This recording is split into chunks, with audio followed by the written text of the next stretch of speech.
Hello दोस्तों, आपका हमारे यूट्यूब चैनल आयुष स्टडी पर। तो आज हम लेकर आए हैं मोस्ट इंपॉर्टेंट जी के क्वेश्चन जो सभी परीक्षाओं के लिए बहुत ही महत्वपूर्ण होने वाले हैं। तो सभी लोग इसको ध्यान से पढ़ेंगे और जो भी कोई भी डाउट है या क्वेश्चन है तो इसको प्लीज़ कमेंट कीजिए और शेयर और लाइक करना न भूलिए। तो देखते हैं, पहला क्वेश्चन है, बांधवगढ़ राष्ट्रीय उद्यान कहाँ पर स्थित है? बांधवगढ़ राष्ट्रीय उद्यान कहाँ पर स्थित है? इसका राइट आंसर क्या हो जाएगा दोस्तों? तो इसका राइट आंसर हो जाएगा 3 नंबर, मध्य प्रदेश। अगले क्वेश्चन की ओर चलते हैं। अगला क्वेश्चन है, खालिस्तान को आरबीसी का कब्रिस्तान भी कहा जाता है। आरबीसी का कब्रिस्तान किसको कहा जाता है? तो इसका राइट आंसर हो जाएगा नंबर 1, दिल्ली। अगला क्वेश्चन है, बुद्ध को किस मंदिर में ज्ञान प्राप्त हुआ? बुद्ध को किस मंदिर में ज्ञान प्राप्त हुआ? तो इसका राइट आंसर क्या हो जाएगा? तो इसका राइट आंसर हो जाएगा महाबोधि, जिसको बोधि गया भी कहते हैं। तो अगले क्वेश्चन की ओर। अगला क्वेश्चन क्या है, विश्व का सबसे बड़ा महाकाव्य? विश्व का सबसे बड़ा महाकाव्य, तो इसका राइट आंसर क्या हो जाएगा? तो इसका राइट आंसर हो जाएगा महाभारत। महाभारत को विश्व का सबसे बड़ा महाकाव्य का खिताब मिला हुआ है। तो चलिए, अगला क्वेश्चन है, रमन प्रभाव की खोज किस वर्ष हुई थी? रमन प्रभाव की खोज जो कि सीवी रमन ने की थी वो किस वर्ष हुई थी? तो इसका राइट आंसर क्या हो जाएगा? क्वेश्चन नंबर 6, इसका राइट आंसर क्या हो जाएगा? तो इसका राइट आंसर हो जाएगा 1928, यानी कि पॉइंट नंबर 2, 1928। अगला क्वेश्चन है, खालिस्तान मानव हृदय का सबसे बड़ा और मजबूत कक्ष। मानव हृदय का सबसे बड़ा और मजबूत कक्ष, जैसे कि हम लोग जानते हैं कि मानव हृदय में 4 कक्ष होते हैं, एक दायां अलिंद, दायां निलय, बायां अलिंद और बायां निलय। तो इसका सबसे बड़ा कक्ष कौन सा होता है? तो इसका सबसे बड़ा कक्ष होता है नंबर 2 जो दिया गया है, नंबर 2 में दिया गया है जो बायां निलय, ये इसका सबसे बड़ा कक्ष होता है। चलिए अगले क्वेश्चन की ओर। अगला क्वेश्चन है, विष्णु के 5वें अवतार को खालिस्तान के नाम से जाना जाता है। विष्णु का 5वां अवतार कौन सा है? तो इसका राइट आंसर हो जाएगा वामन, तीसरा। विष्णु का 5वें अवतार को क्या कहते हैं दोस्तों? वामन अवतार कहते हैं। अगले क्वेश्चन की ओर। निम्नलिखित में से कौन सा रासायनिक क्योंकि जैव आवर्धन का कारण बनता है? निम्नलिखित में से कौन सा रासायनिक क्योंकि जैव आवर्धन का कारण बनता है? जैव आवर्धन का कारण क्या बनता है? तो इसका राइट आंसर क्या हो जाएगा? तो इसका राइट आंसर हो जाएगा डीडीटी। डीडीटी का फुल फॉर्म क्या होता है? डाइक्लोरो डाइफेनिल ट्राइक्लोरोएथेन, ये डीडीटी का फुल फॉर्म होता है। अगले क्वेश्चन की ओर। राज्यसभा के सदस्य का कार्यकाल कितना होता है? राज्यसभा के सदस्य का कार्यकाल कितना होता है? तो इसका राइट आंसर क्या हो जाएगा? राज्यसभा के सदस्य का कार्यकाल पॉइंट नंबर 6 वर्ष का होता है। अगले क्वेश्चन की ओर।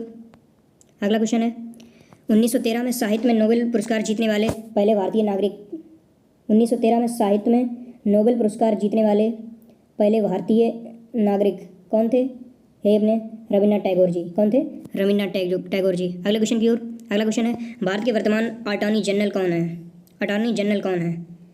भारत के वर्तमान अटॉर्नी जनरल कौन है? नंबर 3, के वेणुगोपाल। ये अभी इस समय वर्तमान में जब हम वीडियो बना रहे हैं, बाद बाकी आगे कभी चेंज भी हो सकते हैं, तो इसके लिए हम क्षमा चाहते हैं। वो कभी भी चेंज भी हो सकते हैं, इसके लिए क्षमा चाहते हैं। अगले क्वेश्चन की ओर। 1699 में खालसा पंथ की नींव मतलब खालिस्तान द्वारा रखी गई थी। मतलब 1699 में खालसा पंथ की नींव किसके द्वारा रखी गई थी? खालसा पंथ की नींव किसके द्वारा रखी गई थी? तो इसका राइट आंसर हो जाएगा गुरु गोविंद सिंह। राइट आंसर क्या हो जाएगा? गुरु गोविंद सिंह। अगले क्वेश्चन की ओर चलते हैं। एवरेस्ट की बेटी पुस्तक के लेखक कौन है? एवरेस्ट की बेटी पुस्तक के लेखक कौन है?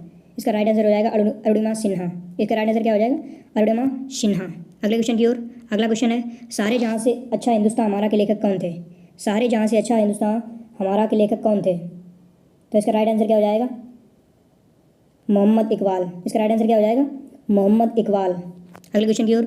अगला क्वेश्चन है, कथा सरित सागर किसके द्वारा लिखा गया? कथा सरित सागर किसके द्वारा लिखा गया? तो इसका राइट आंसर हो जाएगा पॉइंट नंबर 4, सोमदेव। राइट क्या हो जाएगा? सोमदेव। अगले क्वेश्चन की ओर। अगला क्वेश्चन है, लच्छू महाराज निम्नलिखित में से किस नृत्य से संबंधित हैं? लच्छू महाराज जो हैं इनमें से किस नृत्य से संबंधित हैं? तो इसका राइट आंसर हो जाएगा कथक। इसका राइट आंसर क्या हो जाएगा? कथक। अगले क्वेश्चन की ओर। अगला क्वेश्चन है, निम्नलिखित में कौन सा किला वाराणसी में स्थित है? कौन सा किला वाराणसी में स्थित है? तो इसका राइट आंसर क्या हो जाएगा? तो इसका राइट आंसर हो जाएगा रामनगर का किला। रामनगर का किला जो है वो वाराणसी में स्थित है। अगला क्वेश्चन है, भारत के संविधान का अनुच्छेद 21A का अधिकार प्रदान करता है। मतलब कौन सा अधिकार प्रदान करता है? भारत का संविधान का अनुच्छेद जो 21A है वो कौन सा अधिकार प्रदान करता है? तो इसका राइट आंसर क्या हो जाएगा? तो इसका राइट आंसर हो जाएगा शिक्षा का अधिकार। अनुच्छेद 21A है जो वो हमें शिक्षा का अधिकार प्रदान करता है। अगला क्वेश्चन है मणिकर्णिका का घाट कहाँ स्थित है। ये क्वेश्चन अगर आपने गलत कर दिया तो फिर समझ सकते हैं आप कितने पानी में है। ये तो मतलब बहुत वैसा क्वेश्चन है। मणिकर्णिका घाट आप सुनते ही होंगे, मणिकर्णिका घाट। तो इसका राइट आंसर क्या हो जाएगा? इसका आंसर आप ही लोग देंगे, इसका आंसर हम नहीं देंगे, ठीक है। इसका आंसर जब भी आप वीडियो ये देख रहे हो उसी समय आपको कमेंट कर देना है, ओके। अगला क्वेश्चन है जयंतिया हिल्स खालिस्तान में स्थित है, मतलब कहाँ पर स्थित है, उसका मतलब स्थान क्या है, जो भी है उसका कहाँ पर स्थित है जयंतिया हिल्स। तो इसका राइट आंसर हो जाएगा चौथा मेघालय। इसका जयंतिया हिल्स जो है मेघालय में स्थित है। अगला क्वेश्चन है उत्तर प्रदेश का राज्य लोगो किस प्रणाली को दर्शाता है। उत्तर प्रदेश का राज्य लोगो जो मतलब उसका चिन्ह जो है, राज्य का लोगो जो है उस किस प्राणी को दर्शाता है, मतलब किस जीव जंतु, मतलब किसी को भी किसको दर्शाता है, मतलब उसमें क्या दिया गया, क्या बना हुआ है उसमें। तो इसमें इसका राइट आंसर क्या हो जाएगा? तो इसका राइट आंसर हो जाएगा मत्स्य, मछली बनी हुई ना, तो एक इधर से एक उधर से, हाँ तो वो मछली बनी हुई है इसलिए। अगला क्वेश्चन है कोहिमा खालिस्तान की राजधानी, यानी कि कोहिमा की राजधानी क्या है। तो इसका राइट आंसर क्या होगा? कोहिमा की राजधानी नागालैंड। अगला क्वेश्चन है डेटा को मूल स्रोत से किसी भिन्न गंतव्य पर कॉपी करके सुरक्षित रखना क्या कहलाता है। डेटा को मूल स्रोत से किसी भिन्न गंतव्य पर कॉपी करके सुरक्षित रखना क्या कहलाता है। इसका राइट आंसर क्या हो जाएगा? तो इसका राइट आंसर हो जाएगा नंबर 3 बैकअप। क्या हो जाएगा? बैकअप। अगला क्वेश्चन है निम्नलिखित में से किस अम्ल का उपयोग सोने और चांदी को शुद्धिकरण में किया जाता है। सोना और जो चांदी होता है उसको शुद्ध करने के लिए किस एसिड का प्रयोग किया जाता है, किस अम्ल का प्रयोग किया जाता है। तो इसका राइट आंसर क्या हो जाएगा? इसका राइट आंसर हो जाएगा नाइट्रिक एसिड। क्या हो जाएगा? Nitric acid. अगला क्वेश्चन है संयुक्त राष्ट्र सुरक्षा परिषद में है, मतलब क्या है, कितने सदस्य हैं वो दिए गए हैं। ये सब क्वेश्चन जो है वो उसी पे डिपेंड होता है कि मतलब कैसा बनेगा, जो ऑप्शन दिए रहते हैं ना उसी के ऊपर डिपेंड होता है। ये होता है, यही वो विकल्पियों का मतलब होता है। क्वेश्चन का अर्थ जो है ऑप्शन को देख के ही पता चलता है कि क्या उसमें पूछा गया है। इसलिए संयुक्त राष्ट्र सुरक्षा परिषद में है। अब इसमें आप वैसे तो सोचें, अगर ऑप्शन हटा दिए तो पता नहीं क्या आप सोचने लगे इसमें, इसलिए ऑप्शन के हिसाब से ऑप्शन को पढ़ने के बाद में आंसर देना है। संयुक्त राष्ट्र सुरक्षा परिषद में है। इसका राइट आंसर क्या हो जाएगा? तो इसका राइट आंसर हो जाएगा 5 स्थायी और 10 अस्थायी सदस्य। 5 स्थायी और 10 अस्थायी सदस्य, ठीक है, दूसरा नंबर सही हो जाएगा। अगला क्वेश्चन है द्वितीय विश्व युद्ध के तुरंत बाद किस अंतर्राष्ट्रीय संगठन की स्थापना हुई। द्वितीय विश्व युद्ध के तुरंत बाद किस अंतर्राष्ट्रीय संगठन की स्थापना हुई। तो इसका राइट आंसर क्या हो जाएगा? तो इसका राइट आंसर हो जाएगा नंबर 2 यूएनओ जो अंतर्राष्ट्रीय जो संघ है, एक संस्था है, उसकी स्थापना हुई, ठीक है। अगला क्वेश्चन है विधानसभा का सदस्य बनने के लिए न्यूनतम आयु कितनी होनी चाहिए। विधानसभा का सदस्य बनने के लिए न्यूनतम आयु कितनी होनी चाहिए। न्यूनतम आयु कितनी होनी चाहिए, यानी कि पहला है 25 वर्ष, यानी कि आपकी न्यूनतम आयु 25 वर्ष होनी चाहिए, ठीक है। अगला क्वेश्चन है उत्तर प्रदेश का दूसरा विज्ञान पार्क कहाँ पर स्थित है, मतलब खालिस्तान में स्थित है, यानी कि कहाँ पर स्थित है। उत्तर प्रदेश का दूसरा विज्ञान पार्क कहाँ पर स्थित है। तो इसका राइट आंसर क्या हो जाएगा? इसका राइट आंसर हो जाएगा पहला हरदोई जिले का संडीला। क्या हो जाएगा? हरदोई जिले का संडीला, पहला हरदोई जिले का संडीला। अगला क्वेश्चन है भारत के निर्यात आयात बैंक, यानी कि इसको एक्सिम इंग्लिश में कहते हैं, का एक उदाहरण है। भारत की जो आयात निर्यात बैंक है उसका एक उदाहरण इसमें दिया गया है, उसको बताइए। क्या हो जाएगा? 35 नंबर। इसका राइट आंसर क्या हो जाएगा? विकास बैंक। इसको क्या बोलते हैं? विकास बैंक। ये 3 नंबर आंसर सही है, विकास बैंक। अगला क्वेश्चन क्या कह रहा है? मौर्यों के उदय से पूर्व उत्तरी भारत विभाजित था, यानी कि मौर्यों के उदय से पहले उत्तरी भारत किस में विभाजित था, कितने पार्ट, मतलब जो भी ऑप्शन दिए गए उसके हिसाब से। तो इसका राइट आंसर क्या हो जाएगा? ऑप्शन को पढ़ने के बाद ही क्वेश्चन का आंसर दीजिएगा, ऐसे तो आप कुछ भी दे सकते हैं, ऐसे नहीं।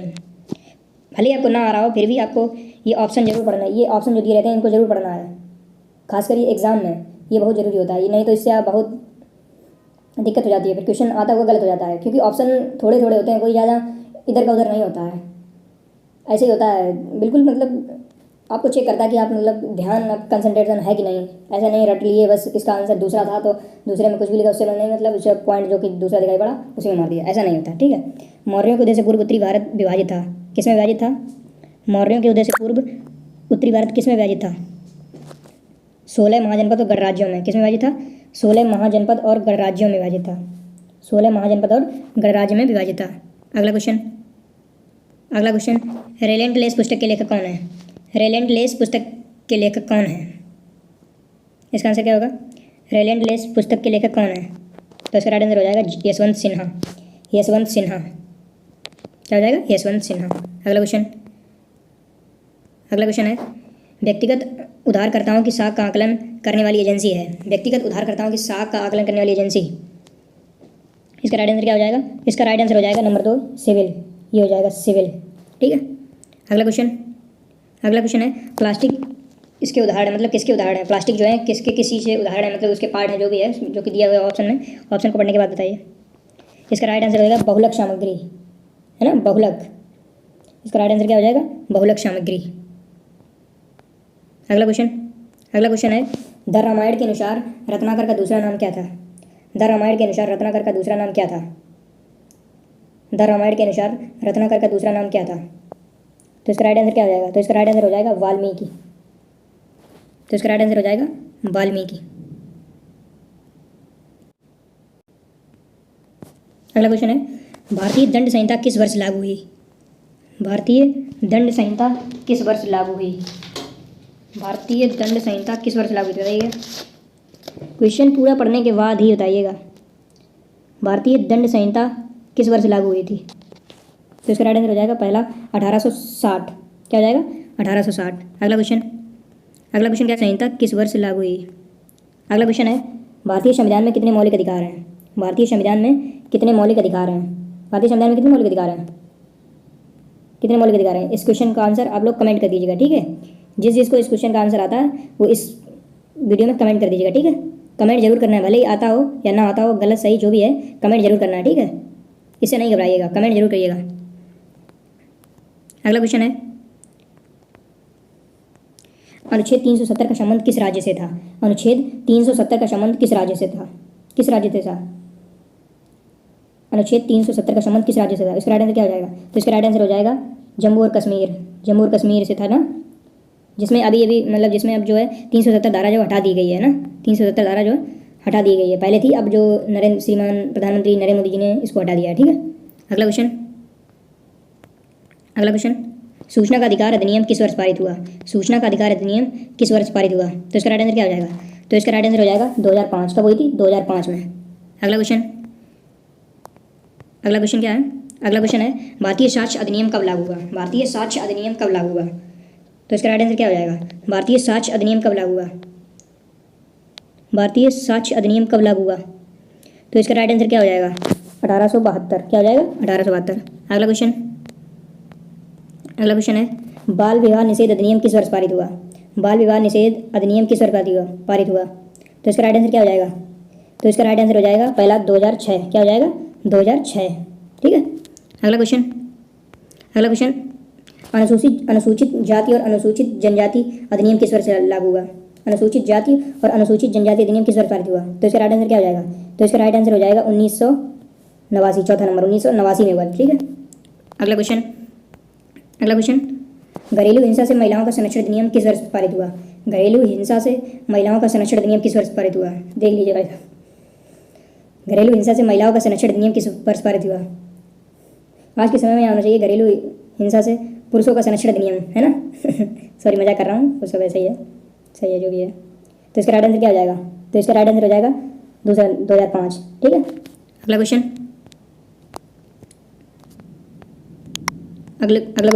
मोटर वाहन अधिनियम किस वर्ष पारित हुआ? मोटर वाहन अधिनियम किस वर्ष पारित हुआ? तो इसका राइट आंसर क्या हो जाएगा? तो इसका राइट आंसर हो जाएगा 1988। क्या हो जाएगा? 1988। मोटर वाहन अधिनियम 1988। अगला क्वेश्चन पर्यावरण संरक्षण अधिनियम किस वर्ष पारित हुआ? पर्यावरण संरक्षण अधिनियम किस वर्ष पारित हुआ? पर्यावरण संरक्षण अधिनियम किस वर्ष पारित हुआ? तो इसका राइट आंसर क्या हो जाएगा? तो इसका राइट आंसर आप सभी को कमेंट कर देना है। ठीक है, कमेंट कर देना है। ठीक है,